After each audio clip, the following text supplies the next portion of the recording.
Every now and then after doing a Helix video where I showcase a tone, I get some people reach out to me and say, I follow it along with building the preset and I built the preset and it doesn't sound the same when I play it through my Helix. Now there has oftentimes been a lot of reasons for this. Sometimes they just simply overlooked one or two settings, or I didn't actually show all the settings on screen and I offered the preset as a free download, that if they had downloaded it and had all the settings correct, it would have sounded identical. But there is one thing I want to point out today that you should be very aware of that can easily be overlooked, that is a really great feature of the Helix, but we have to make sure that we're using it right. And that is coming over to our input block and realizing that we have the ability to turn on and off a guitar input pad. Now you might ask what that is doing.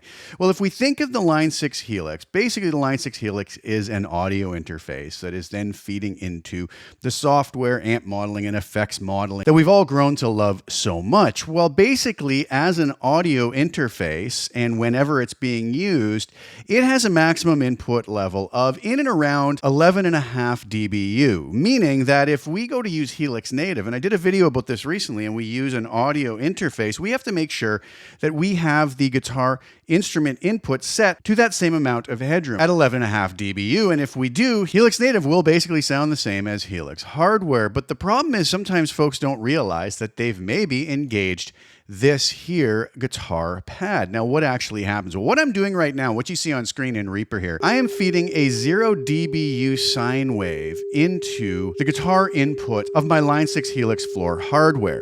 So basically that is sending in an approximate 0.775 volt sine wave so that you can actually hear at points in the video. I'm going to edit it out so you don't have to listen to that. But basically what you're seeing over here in Reaper is just that. So when we set Reaper to input 1, which is basically getting this path here from the Helix, I have all of these blocks disengaged because I just want a pure clean path. And my output set to feed this input 1, you'll see that I am getting minus 11.4. So right in and around minus 11.5, like I mentioned, meaning that we have 11.5 dB of headroom above this 0 dBu signal I'm sending in, meaning that there's a maximum input level of 11.5 dBu. So basically what happens when I engage the guitar pad though, watch here on this little meter. I engage that and it drops. Well, by how much? Let's reset the meter. Drops down to minus 16.8. So by setting this to on, basically we are dropping the Line 6 Helix from having a maximum input level of 11.5 dBu to having a maximum input level of around 16.8 dBu. So basically by engaging the guitar input pad, it means that the guitar that we have plugged into the Helix is going to hit the front of that amp model that we have in our Helix path with approximately 5.4 dB less gain. Well, what's going to happen? Well, it's going to saturate less. We're going to have less overdrive and less distortion. And therefore, a preset will sound quite different whether we have the guitar input pad on or off. If I turn this back off, you'll notice that right away, the meter jumps back up to minus 11.4. Up to a particular firmware, which I can't recall now, we actually only had the ability to set this globally, but now we have the ability to set it per preset, and we can actually even assign it to snapshots, which is actually very cool if you wanted to use that in a creative manner. But if we set this to global, we're basically going to have to check on our Helix in our global settings. I believe it's the first setting on the in and out page in the globals.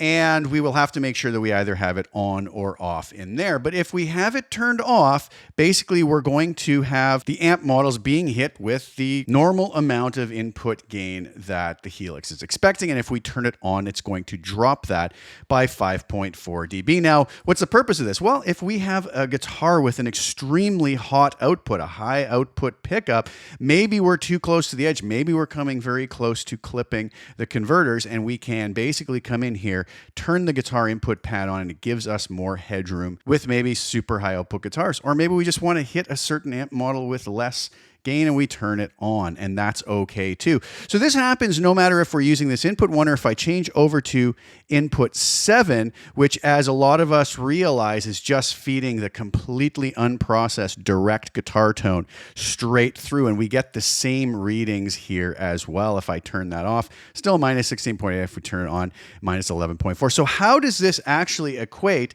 to the sound that we're going to hear with this on or with it off? Well, let's take a listen. So here I am back to a simple little preset here, and you'll notice that I have the guitar input pad off. So basically,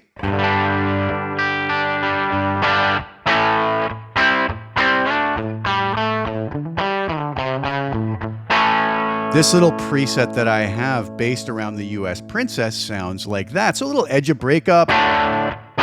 Nice tone when we bring in our guitar pad. Cleans up quite a bit.